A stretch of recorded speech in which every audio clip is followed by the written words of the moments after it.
السلام علیکم ورحمۃ اللہ وبرکاتہ۔ اعوذ باللہ من الشیطان الرجیم، بسم اللہ الرحمن الرحیم۔ الرحمن علم القرآن، خلق الانسان علمہ البیان۔ صدق اللہ العظیم۔ رب اشرح لی صدری ویسر لی امری واحلل عقدۃ من لسانی یفقہوا قولی۔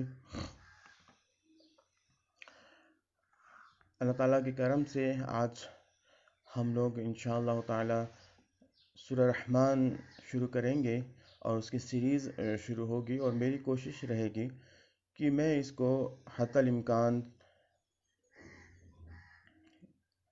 اس کو اس رمضان کے ختم ہوتے تک، یعنی کہ آخری دن تک میں انشاءاللہ میں اسے مکمل کر لوں، اور اگر گنجائش نظر آئی تو انشاءاللہ اسے اور تھوڑا جلدی ختم کرنے کی کوشش کی جائے گی۔ سورہ رحمان میں آگے بڑھنے سے پہلے اس چیز کو یہاں سمجھ لینا ہم لوگ بہت ضروری ہے کہ قرآن کس انداز سے لوگوں کے ساتھ بات کرتا ہے اور کس انداز سے قرآن لوگوں کو مخاطب کرتا ہے۔ یہاں یہ جو مکہ میں اور اس وقت جب کہ نبی اکرم صلی اللہ علیہ وسلم نے وہاں اس سرزمین میں بیٹھ کر کے بہت وقت گزار لیا تھا، اور ان لوگوں کے درمیان بہت زیادہ وقت وہ رہ چکے تھے، اور اتنا وقت وہاں رہ چکنے کے بعد جب ان لوگوں کی طرف سے نبی اکرم صلی اللہ علیہ وسلم کو نبی ماننے سے انکار کیا گیا، اور جب وہ اس بات پر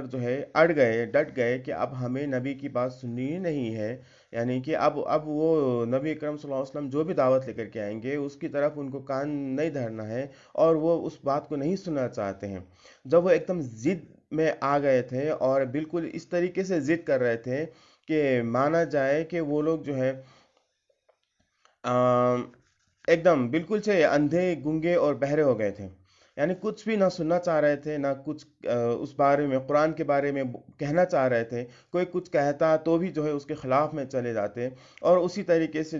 اور نہ ہی کچھ دیکھنا چاہ رہے تھے۔ قرآن جب نبی اکرم صلی اللہ علیہ وسلم قرآن کی تلاوت کرتے، دل ہی دل میں کہتے تھے کہ بات تو صحیح ہے، مگر پھر جب وہ آمنا سامنا ہوتا تو وہ یہ کہتے تھے کہ نہیں، یہ بالکل نہیں، ہم اس کو ماننے والے ہی نہیں ہیں، ہم اس کے پیچھے چلنے والے ہی نہیں ہیں، کیونکہ اس کے پیچھے ان کا ایک بہت بڑا فائدہ چھپا ہوا تھا۔ وہ فائدہ یہ تھا کہ اگر وہ قرآن کو نہیں مانتے ہیں تو وہ ان کو جو حیثیت حاصل ہے، وہ ان کی جو حیثیت ہے، ان کو جو اللہ تعالیٰ نے پہلے سے جو ایک رتبہ دیا ہوا تھا، جو اسٹیٹس دیا تھا، وہ اسٹیٹس ان کا مجروح ہونے کا ڈر تھا۔ اسی لیے ان لوگوں نے اس بات کو ماننے سے انکار کر دیا، اور اس پر وہ بالکل سے ڈٹ گئے۔ اب ایسے لوگوں کو جب کوئی بات کہی جائے، جیسے مان لیجیے اگر ہمیں کسی بات کا غصہ ہے، اور ہم ایک دم غصے میں کسی سے لڑائی کرنے پہ تل گئے ہیں، اور جب ہم لوگ لڑائی کر رہے ہیں تو ہمیں کتنی بار کہنا پڑے گا کہ خاموش رہ جاؤ؟ کئی ایک دفعہ ہمیں بتانا پڑے گا، ہم سے کہنا پڑے گا کہ خاموش ہو جاؤ، خاموش ہو جاؤ، خاموش ہو جاؤ، چپ سے بیٹھ جاؤ۔ جب اس چیز کو 10 12 بار جب کہا جائے گا، تب جا کر کے ہم ایک بار شاید اسے سنیں گے، اور ریاکشن کرے نہ کرے مگر ایک بار تو ضرور سنیں گے۔ مگر اسی بات کو دھیان میں رکھتے ہوئے جب وہ لوگ اسلام کے خلاف میں اس طریقے سے کھڑے ہو چکے تھے، مکہ کے لوگ، اور نبی اکرم صلی اللہ علیہ وسلم کی جان کے دشمن بھی بن چکے تھے، ان کو مارنے کے لیے سازشیں کرنا شروع کر چکے تھے، اس صورتحال میں جب اگر کسی کو اللہ تعالیٰ اپنی نعمتوں کو گنانا چاہے گا، اپنی نعمتوں کے بارے میں بتانا چاہے گا، تو کیا طریقہ اپنائے گا؟ وہی طریقہ اپنائے گا جس طریقے سے سورہ رحمان میں فَبِأَيِّ آلَاءِ رَبِّكُمَا تُكَذِّبَانِ کو اللہ تعالیٰ نے 31 بار نازل فرما کر کے یہ ثابت کر دیا کہ وہ لوگ کتنے ہی ضدی تھے، اور کتنا زیادہ ان کے اندر وہ غصہ بھرا ہوا تھا کہ وہ کچھ بھی سننے سے انکار کر رہے تھے۔ تو 31 بار اللہ تعالیٰ نے فَبِأَيِّ آلَاءِ رَبِّكُمَا تُكَذِّبَانِ کو نازل فرما کر کے یہ بتا دیا کہ یہ بہت ضدی ہیں۔ اور دوسرا، ایک ہی بات کو بار بار دہرانے کی وجہ سے جو لوگ اس پر ایمان لانے والے ہوتے ہیں نا، تو وہ اس پر اور مضبوطی سے جم جاتے ہیں۔ تو مسلمانوں کے لیے جو ایمان والے ہیں ان کے لیے اللہ تعالیٰ نے اس آیت کے اندر اس کو 31 بار دہرا کر کے جو ہے ان کے لیے ایک تسلی رکھ دی کہ وہ لوگ تسلی کے ساتھ رہ سکیں اور ان کا دل مطمئن رہے، اطمینان کے ساتھ رہے کہ اللہ تعالیٰ ان کے ساتھ ہے، اللہ تعالیٰ کی نعمتیں ان کے ساتھ ہیں۔ اور اتنی زیادہ نعمتوں کا ذکر اللہ تعالیٰ نے یہاں کر دیا ہے کہ اس کو پڑھنے کے بعد ہمیں یہ لگتا ہے کہ اب جو ہے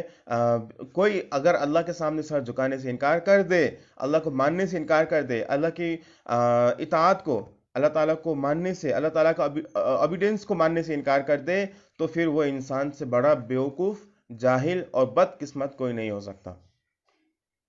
اسی لیے اللہ تعالیٰ سے دعا ہمیں ہر وقت کرنا چاہیے کہ اللہ تعالیٰ جو ہے ہمیں اپنے اس رحمت سے جو ہے ہمیشہ ہم پر عطا کرتا رہے، ہمیشہ ہمیں اللہ تعالیٰ اپنی رحمت دیتا رہے، ہمارے اوپر اپنی رحمت کو برساتا رہے۔ اور اسی طریقے سے جن جن نعمتوں کا ذکر اللہ تعالیٰ نے یہاں کیا ہے، ان تمام نعمتوں پر جو ہے ہمیں اللہ تعالیٰ کا شکر ادا کرنے کی، اللہ تعالیٰ کی حمد بیان کرنے کی جو ہے ہمیں اللہ توفیق عطا فرمائے۔ آمین ثم آمین۔ پہلی آیت، آج میں نے 4 آیتوں کو اختیار کیا ہے، یعنی کہ 4 آیتیں میں نے جو ہے لیا ہے آج کے لیے۔ پہلی آیت میں دیکھیے، یہ سورہ کو شروع کیا ہے اس خوبصورت انداز سے کہ اس پوری صورت کے اندر جو ہے اللہ کی رحمت ہمیں نظر آئے گی، کیونکہ اس کی شروعات ہی اللہ تعالیٰ نے جو ہے الرحمن سے کیا ہے، رحمت سے کیا ہے۔ سبحان اللہ، یعنی کہ ایک اتنی پیاری صورت ہے۔ اللہ تعالیٰ نے اس کے اندر ذکر کیا ہے، ایسے لوگوں کا ذکر کیا ہے، ایسے لوگوں کے لیے جو ہے 31 بار اللہ تعالیٰ یہ فَبِأَيِّ آلَاءِ رَبِّكُمَا تُكَذِّبَانِ نازل فرما رہا ہے، جو اللہ کے خلاف ہیں، جو بالکل سے نبی اکرم صلی اللہ علیہ وسلم کے خلاف ہیں، اس کے باوجود بھی اللہ تعالیٰ نے جو ہے اس سورہ کو شروع کیا ہے رحمان سے، یعنی کہ اگر وہ ابھی اس سرزمین میں زندہ ہے تو وہ اللہ تعالیٰ کی رحمت ہے۔ اور اس کے علاوہ بھی اللہ تعالیٰ نے بہت ساری رحمتیں ان کو دی ہیں، انسانیت کو دی ہے۔ وہ رحمت کیا ہے اس کے بارے میں اللہ تعالیٰ نے یہاں پہ جو ہے کھلا دینا جو ہے ضروری سمجھا، اور شروعات سے جو اللہ تعالیٰ نے شروع کیا ہے، چاہے اب وہ آدم علیہ السلام کی پیدائش ہو یا چاہے نبی اکرم صلی اللہ علیہ وسلم کی پیدائش ہو، دونوں بات یہاں آئے گی۔ دونوں صورتوں میں جو ہے اللہ تعالیٰ نے جو ہے جس انداز سے اس شورا کو شروع کر کے آگے بڑھایا ہے، بالکل ہم لوگ تو بالکل مدہوش سے ہو جاتے ہیں جب اس کو پڑھتے رہتے ہیں، اس کی اندر کی آیتوں کو سمجھتے رہتے ہیں تو ہم بالکل سے مدہوش ہو جاتے ہیں کہ کس انداز سے اور کتنی خوبصورتی سے اللہ تعالیٰ نے اپنی رحمت کا اظہار یہاں کیا ہے۔ الرحمن، یعنی کہ کہا شروعات، اور ایک ہی آیت ہے، اور یہ اکیلی ایک ایسی سورہ ہے جس کے اندر اللہ تعالیٰ نے، جس کی شروعات میں جو ہے اللہ تعالیٰ نے اپنا نام رکھا ہے، اور کسی بھی سورہ کے اندر اللہ تعالیٰ نے اس انداز سے اکیلے تنہا اپنے نام کا ذکر نہیں کیا، مگر اس سورہ کے اندر کیا ہے الرحمن، یعنی کہ فوکس ہمیں اللہ تعالیٰ کے رحمان ہونے پہ کرنا چاہیے۔ ہمیں پتہ ہے، میں نے اس کا جو ہے اس کی وضاحت میں کر چکا ہوں کہ الرحمن اور رحم کے ساتھ جو رشتہ ہے، اور اسی طریقے سے جس طریقے سے ماں کے پیٹ کے اندر جب بچہ ہوتا ہے تو ماں کے پیٹ میں جو جس جگہ بچہ ہوتا ہے تو اس جگہ کو جو ہے رحم مادر کہتے ہیں۔ تو وہ رحم مادر جو ہوتا ہے، وہ رحم اور رحمان ایک ہی روٹ ورڈ سے بنا ہے، اور اس کے بعد جو ہے وہ رحمان اللہ، یعنی کہ اللہ تعالیٰ نے اس لیے بھی اس کو رحم قرار دیا کیونکہ ماں کے پیٹ کے اندر جو بچہ ہوتا ہے اسے اس کے حالات کے بارے میں کوئی خبر نہیں ہوتی، اس کے لیے اچھائی آ رہی ہے، اس کے لیے برائی آ رہی ہے، کیا ہے نہیں پتا، وہ بس ایک حالت میں ہوتا ہے، ایک کنڈیشن میں ہوتا ہے، بالکل ماں کے پیٹ کے اندر جو ہے وہ منحصر ہوتا ہے، وہ ڈیپینڈنٹ ہوتا ہے کس کے اوپر، اپنے ماں کے اوپر ڈیپینڈنٹ ہوتا ہے، اور اس کے بعد جو ہے اس تک کھانا پہنچانا اس کی ماں کی ذمہ داری ہوتی ہے، اس کو آفات سے بچانا اس کی ماں کی ذمہ داری ہوتی ہے۔ یہ تمام چیز بچوں کو پتہ نہیں ہوتا، پیٹ کے اندر جو بچہ ہوتا ہے اس کو پتہ نہیں ہوتا ہے۔ تو اگر بچوں کو جو ہے کسی بات سے نقصان ہونے کا ڈر ہو تو اس بات سے دور رہنا ماں کی ذمہ داری ہوتی ہے، اسی طریقے سے ایسے کاموں سے دور رہنا ماں کی ذمہ داری ہوتی ہے جس سے بچے کو نقصان پہنچے۔ تو یہ ساری چیزوں کو جب ہم جوڑیں گے، جب اس کو جو ہے ایک دوسرے کے ساتھ جوڑ کر کے دیکھیں گے تو ہمیں یہ بات سمجھ میں آئے گی کہ ہم جن چیزوں سے ناواقف ہے، ہمیں جن چیزوں کے بارے میں نہیں پتہ ہے، وہ تمام چیزیں جب اس دنیا میں ہمارے اوپر آنے والی ہوتی ہے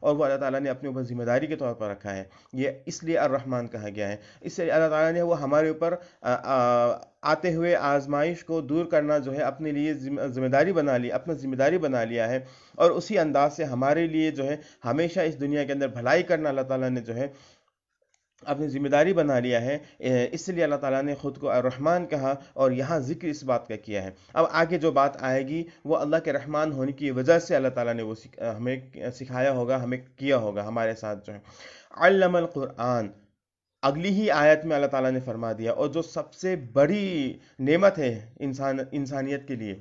پوری انسانیت کے لیے سب سے بڑی نعمت ہے کہ اللہ تعالیٰ نے جو ہے علم القرآن. اس کا دو معنی نکلے گا. ایک، قرآن کا مطلب ہوتا ہے آپ کو وہ کتاب جو ہمارے پاس موجود ہے، جس کو ہم لوگ ہر وقت پڑھتے ہیں. مگر وہاں جانے سے پہلے میں دوسرے معنی کی طرف جانا چاہوں گا. القرآن کا مطلب ہوتا ہے پڑھنا. اگر اس کو قرآن کریم تک نہ پہنچایا جائے اور اس کو صرف پڑھنا رہا جائے تو بھی جو ہے اس سے ایک معنی یہ نکل کے سامنے آتا ہے کہ اللہ تعالیٰ نے پورے نوع انسانیت کو، مکمل ہیومینٹی کو جو ہے اللہ تعالیٰ نے پڑھنا سکھایا. علامہ، اور علامہ کے اندر میننگ آتا ہے دھیرے دھیرے دھیرے دھیرے پڑھنا سکھایا. دھیرے دھیرے یعنی کہ ابھی ہمارے زمانے میں جو ایجوکیشن پہنچا ہے تو وہ ایک ہی بار نہیں پہنچا ہے، وہ گریجولی پہنچا ہے. تو وہ دھیرے دھیرے دھیرے دھیرے جو اس اسٹیج تک پہنچا ہے، اس حالت تک پہنچا ہے. اسی بات کی طرف اشارہ اس آیت کے اندر پایا جاتا ہے کہ علم القرآن، اللہ تعالیٰ نے پڑھنا سکھایا اور انسانیت کو دھیرے دھیرے دھیرے پڑھنا سکھایا ہے تاکہ وہ دھیرے دھیرے پڑھتا رہے اور وہ بہت آگے تک نکل جائے. اور یہ اس لیے یہ انسانیت کی جو ہے انسانوں کی خوبی ہوتی ہے کہ وہ کسی بھی بات کو جب پڑھنے لگتا ہے تو وہ دھیرے دھیرے پڑھتا ہے. ایک ہی بار میں سب پڑھنے بیٹھ جائے تو وہ بھول جائے گا. اس لیے دھیرے دھیرے جو ہے کسی بھی بات کو وہ سیکھتا ہے، مگر پڑھ کر کے سیکھتا ہے، دوسرے طریقے سے نہیں. یہ سب سے آتھینٹک ذریعہ بتایا گیا ہے پڑھنے کا، کیونکہ یہاں پڑھنا ثابت کیا ہے اللہ تعالیٰ نے. اس لیے پڑھ کر کے سیکھنا، پڑھ کر کے جو ہے اپنے آپ کو ایجوکیٹڈ کرنا، یہ بہت ہی بڑی نعمت ہے انسانیت کے لیے، اور اس نعمت کی وجہ سے انسان بنا رہتا ہے. آج کل جو ہم لوگ انسان کو حیوان بنتا ہوا دیکھ رہے ہیں تو وہ اس نعمت سے جو ہے وہ بالکل سے غافل ہے. اس کو اس نعمت کی کوئی فکر ہی نہیں ہے. وہ پڑھنے لکھنے کے اوپر جو ہے زیادہ توجہ نہیں دیتا. وہ صرف ڈگری لینے کے لیے جو ہے بالکل کودا رہتا ہے. اس کو صرف ڈگری چاہیے. ہم لوگوں نے ڈگری کو اس طریقے سے بنا دیا ہے کہ پڑھنا لکھنا ایک طرف ہے، تم لوگوں کو پڑھنا لکھنے سے کوئی لینا دینا نہیں ہے، انسان بننے سے کوئی لینا دینا نہیں ہے. تم لوگوں کو صرف ڈگری چاہیے اور ڈگری لے آؤ. تو اسی طریقے سے آج کل کے بچے بھی جو ہے صرف ڈگری کے اوپر فوکس رہتے ہیں، نمبر کے اوپر فوکس رہتے ہیں کہ ہم اتنا نمبر لانا ہے، مگر ان کو پڑھ کر کے انسان بننے کی طرف وہ کبھی بھی فوکسڈ نہیں ہوتے ہیں. تو اس کا نتیجہ ہم لوگ بھگت ہی رہے ہیں. اب اس کا دوسرا معنی لیتے ہیں القرآن، یعنی کہ القرآن الکریم، وہ کتاب جو اللہ تعالیٰ نے جو ہے ہمیں دیا ہے. اللہ تعالیٰ اس طریقے سے بھی اس کو سکھا رہا ہے. علامہ، نزلہ کہا ہے قرآن میں دوسری جگہ پہ. اللہ تعالیٰ نے قرآن کو نازل کرتے وقت حالات کے حساب سے، ضرورت کے حساب سے اللہ تعالیٰ نے دھیرے دھیرے دھیرے دھیرے دھیرے قرآن کو نازل کیا تھا. تو اسی طریقے سے علامہ لفظ استعمال کیا ہے، یعنی کہ دھیرے دھیرے دھیرے دھیرے اللہ تعالیٰ نے قرآن کی تعلیم دی ہے. دھیرے دھیرے دھیرے یعنی کہ حالات کے حساب سے، ضرورت کے مطابق جو ہے اللہ تعالیٰ نے قرآن کی تعلیم ہم لوگوں کو دیا ہے، قرآن کا علم ہم لوگوں کو دیا ہے. حضرت عمر رضی اللہ تعالیٰ عنہ کے بارے میں بیان ہوتا ہے کہ انہوں نے یہ کہا کہ میں نے سورہ بقرہ کو سمجھنے کے لیے جو ہے 12 سال لگا دیے. 12 سال. ہم لوگ جو ہے 8 سال میں فارغ ہو کے نکل جاتے ہیں، مکمل قرآن ختم کر کے جو ہے نکل جاتے ہیں. تو اب اسے سمجھیے کہ ہم لوگوں نے کیا سمجھا ہوگا یا کیا پڑھا ہوگا. تو ہم لوگ جب مدرسہ جاتے ہیں تو ہم لوگ 8 سال میکسیمم لگتا ہے. تو ہم لوگ کیا ہوتا ہے بیسک سے، حالانکہ حضرت عمر کو تو عربی بھی آتی ہے، سب کچھ آتا ہے، مگر اس کے باوجود انہوں نے 12 سال لگایا سورہ بقرہ کو سمجھنے کے لیے. مگر ہم لوگ کا یہاں حالت یہ ہے کہ ہم لوگ 8 سال میں بیسک یعنی کہ عربی بھی نہیں جانتے ہیں، عربی بھی پڑھ لیتے ہیں. عربی پڑھنے کے بعد جو ہے نحو کی کتابیں، صرف کی کتابیں، تمام کتابیں پڑھ لیتے ہیں. اس کے بعد قرآن کی تفسیر بھی پڑھ لیتے ہیں، مگر 8 سال میں مکمل ہو جاتا ہے. اب اس سے یہ سوچنے کی ضرورت ہے کہ ہمارے یہاں کیا واقعی میں جو تعلیم دیا جاتا ہے وہ اس لیول کا تعلیم ہے کہ ہم لوگ قرآن کو مکمل سمجھ کے نکل رہے ہوتے ہیں؟ نہیں. 8 سال میں جو ہمیں پڑھایا جاتا ہے وہ ہمیں کنجی دی جاتی ہے، چابی دی جاتی ہے کہ اس طریقے سے تم کو جو ہے آگے قرآن کو پڑھنا ہے، اس طریقے سے قرآن کو سمجھنا ہے. جو مدرسہ میں پڑھا کے بھیج دیا وہ کافی نہیں ہے.